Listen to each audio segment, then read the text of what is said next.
समस्त हिंदू धर्मीय बंधू भगिनींना नवरात्रीच्या मंगल पर्वाच्या हार्दिक शुभेच्छा.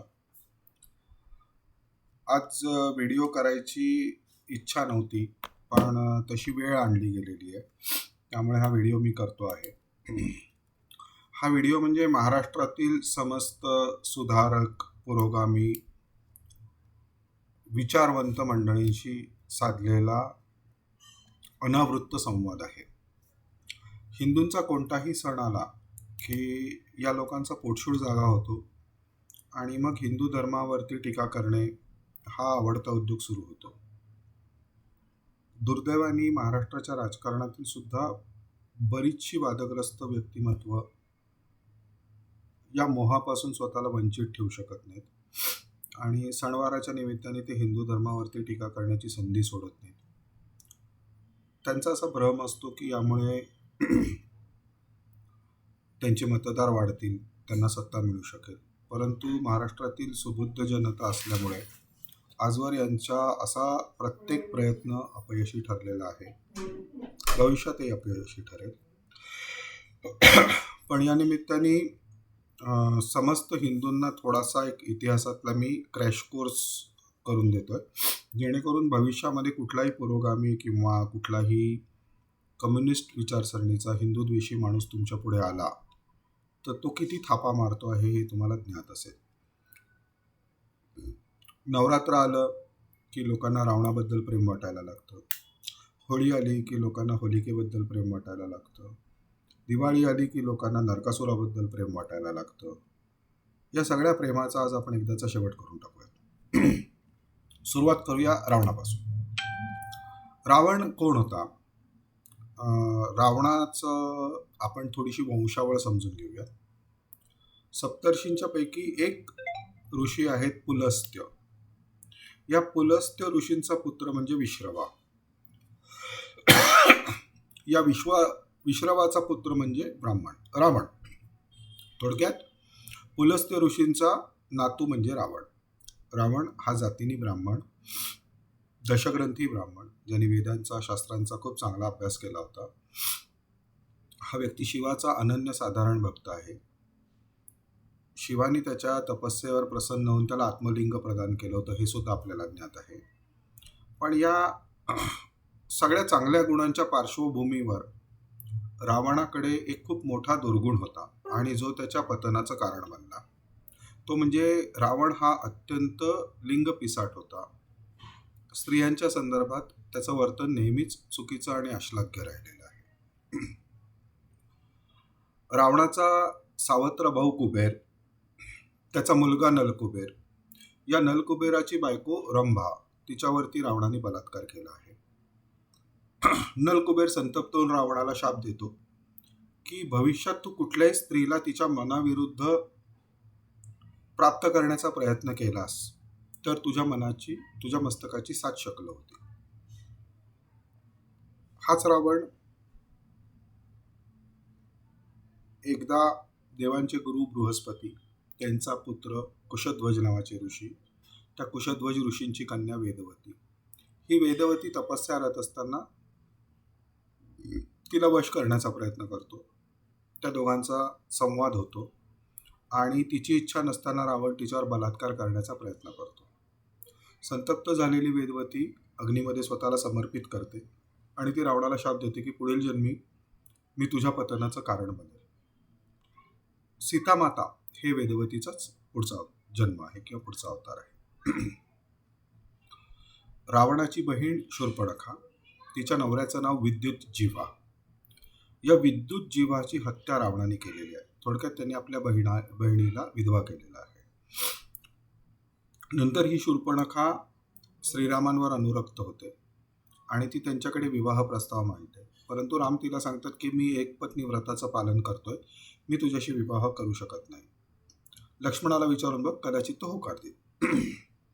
ती लक्ष्मणाला विचारते, लक्ष्मण पण नकार देतो. तिचं मन तर श्रीरामांवरच आलेलं असतं, त्यामुळे ती श्रीरामांच्याकडे जाते आणि पुन्हा विवाह प्रस्ताव देते.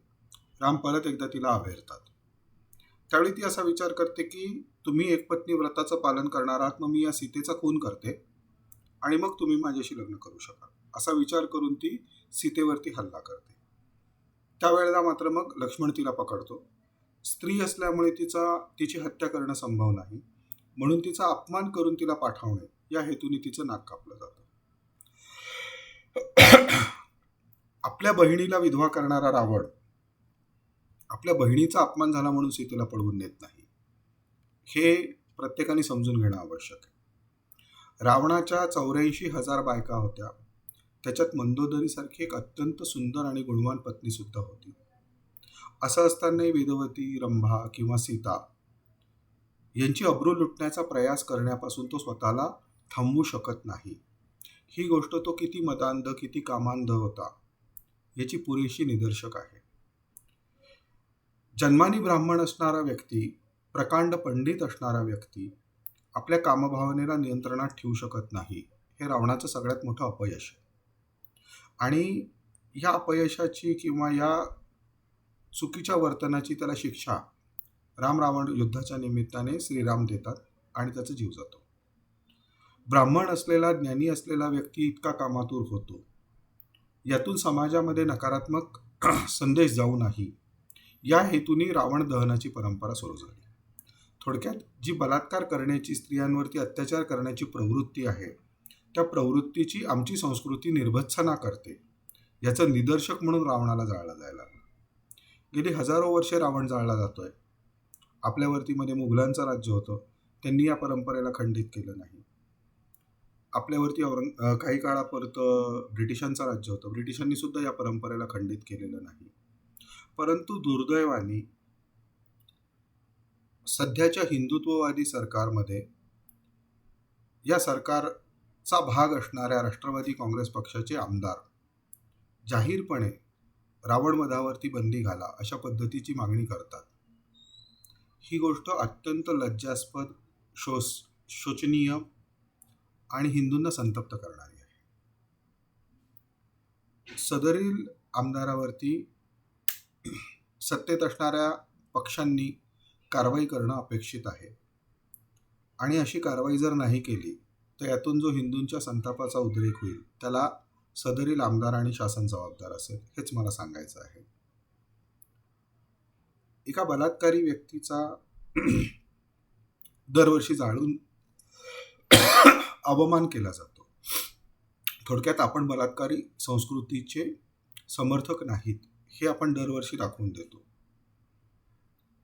आणि ह्या गोष्टीला विरोध करण्याचा एखादा व्यक्ती जर प्रयत्न करत असेल तर त्याची नेमकी वृत्ती काय, ही खरोखरीच शोध घेण्याची गोष्ट आहे. दुसरी गोष्ट, रावण असेल किंवा हिरण्यकश्यपू असेल किंवा नरकासूर असेल, हे सगळेच्या सगळे वंशावळीनुसार जर तुम्ही बघितलं तर ब्राह्मण होते. हे ब्राह्मण होते, पण हे वृत्तीने राक्षस होते. आणि म्हणून क्षत्रिय असलेल्या विष्णूने वेगवेगळे अवतार धारण करून यांचा जीव घेतलेला आहे. थोडक्यात ब्राह्मण असला तरी जर तो चुकत असेल तर तो वध्यच आहे, हे आपल्या संस्कृतीने वारंवार सांगितलेलं आहे. आणि एक ब्राह्मण म्हणून मला स्वतःला याच्यामध्ये काहीही चूक वाटत नाही. परंतु जागतिक पातळीवरती कम्युनिस्टांनी किंवा समाजवाद्यांनी एक विशिष्ट थेअरी जन्माला घातलेली आहे.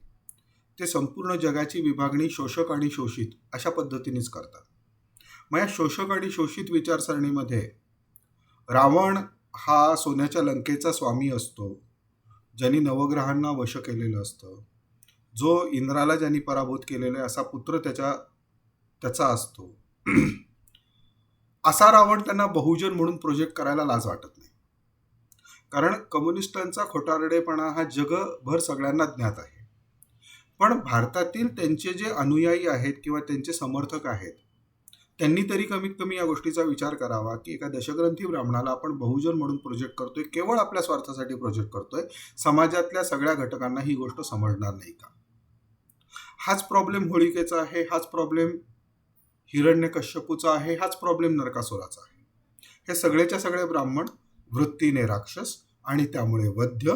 त्यांचा वध क्षत्रिय असलेला देवाचा अवतार करतो, आणि हे आपल्या संस्कृतीच्या दृष्टीने अत्यंत योग्य आहे. रामाच्या या पराक्रमाची, विष्णूच्या वराह अवताराच्या या पराक्रमाची किंवा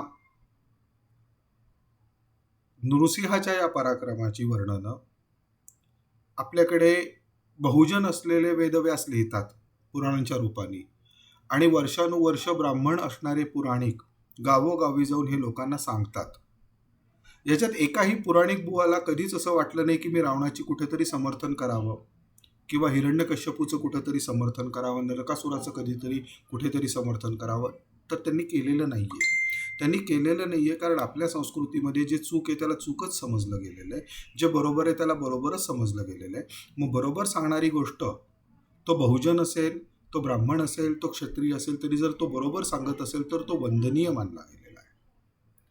त्यामुळे ही पुरोगामांची, बहुजनांची, कम्युनिस्टांची ही जी घाणेरडी थेरी वर्षानुवर्ष चाललेली आहे, याच्यावर कुठंतरी शासकीय पातळीवरती कारवाई करून हा विषय कायमचा बंद केला जावा, अशी मी महाराष्ट्राचे मुख्यमंत्री एकनाथजी शिंदे यांच्याकडे मागणी करतो. अमोल मिटकरींना माझा सल्ला आहे की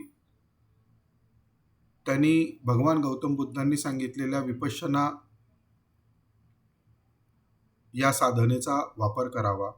7-8 दिवस मौन राहावं, म्हणजे हे जाती जातींमध्ये भांडणं लावायचे उद्योग करण्याच्या त्यांच्या प्रवृत्तीला कुठेतरी थोडासा आळा बसेल. समस्त हिंदूंना दसऱ्याच्या हार्दिक शुभेच्छा. हा व्हिडिओ व्हायरल करा, कारण काही सत्य ही सांगावीच लागतात, आणि जर कोणीही सत्य सांगायचं धाडस करत नसेल तर कुणाला तरी ती हिंमत करावी लागते. या निमित्ताने हा विचार मांडतोय, हा संपूर्ण महाराष्ट्रात पोचावा हीच विनंती. नमस्कार.